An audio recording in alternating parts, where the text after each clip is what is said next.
తప్పి మీరు బ్రతకలరేమో కానీ మనసును చంపుకుని నేను బ్రతకలేను. మీరు నాకేం సంజాయిషి చెప్పనక్కర్లేదు. అదిగా భారతి, రాత్రి మీ అసలు రంగు బయటపడింది. ఇలా దురలవాట్లకు బానిసైన మగా నేను భరించలేనని పెళ్లికి ముందే చెప్పాను. అయినా నా మాటను మీరు గౌరవించలేదు. ఇంత చిన్న విషయానికి అంత కోపం దేనికి? చిన్న విషయమా? తాగి రావడం మీకు తేలిక విషయంగా కనిపిస్తుందేమో కానీ తాగుబోతో కాపురం చేసే సంస్కారం మాత్రం నాకు లేదు. తాగుబోతేంటి? అర్థం లేకుండా మాడుతున్నావు. ఏదో ఫ్రెండ్స్ బలవంతం చేస్తే కంపెనీ కోసం తాగాను. కంపెనీ కోసం తాగారా? ఆ కంపెనీ కోసమే ఒక ఆడదాన్ని తెచ్చుకుందాం అంటారు. అప్పుడేం చేస్తారు? నోటుకొచ్చినట్టు మాట్లాడు. సొసైటీలో నలుగురితో కలిసి తిరిగేటప్పుడు అడ్జస్ట్ కాక తప్పదు. మీ సొసైటీ కోసం మీ ఇష్టం వచ్చినట్టు ఊరేగండి, నాకు అభ్యంతరం లేదు. కానీ నన్ను ఆపడానికి మాత్రం ప్రయత్నించకండి. ఒక్కరోజు తాగి వచ్చినందుకే భార్యాభర్తలను మొత్తం తెంచేసుకుని వెళ్ళిపోతాం అనమాట. ఇలా తప్పు చేయడం మీకేం కొత్త కాదు. కాపురానికి వచ్చిన మొదటి రోజు సిగరెట్ కాల్చారు, ఈ రోజు మందు తాగొచ్చారు, రేపు దేనో ఇంటికి తీసుకొస్తారు, ఎల్లుండి నన్ను మెడ పట్టుకుని బయటికి గంటేస్తారు. అప్పుడు ఈ అనుబంధం మీకు కూడా గుర్తుండదు. ఇలాంటి పిచ్చి పిచ్చి ఆలోచనలు పెట్టుకుని ఇద్దరు బ్రతుకులు నవ్వులు పాలు చేస్తావా?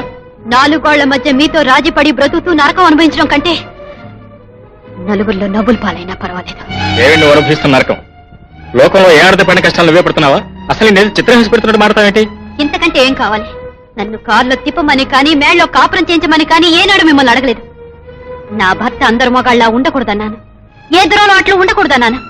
అలా అని మిమ్మల్ని ప్రమాణం చేయమన్నాను. కానీ మీరే ఆత్మవంచన చేసుకుని నన్ను మోసం చేశారు. నేను చేస్తున్నది తప్పేమోనని ఒక్కసారి మీ మనసాక్షిని ప్రశ్నించుకోండి.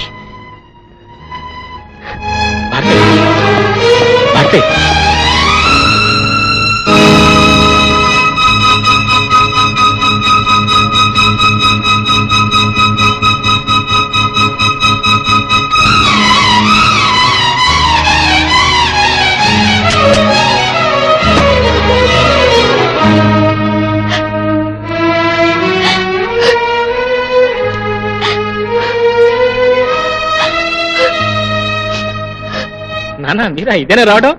ఇదే రావటం ప్రయాణం కలిసి జరిగిందా? బాగున్నా? బాగున్నానమ్మా. ఇదిగో భారతి, భారతి, మా అమ్మ నాన్న వచ్చారు. త్వరగా రా.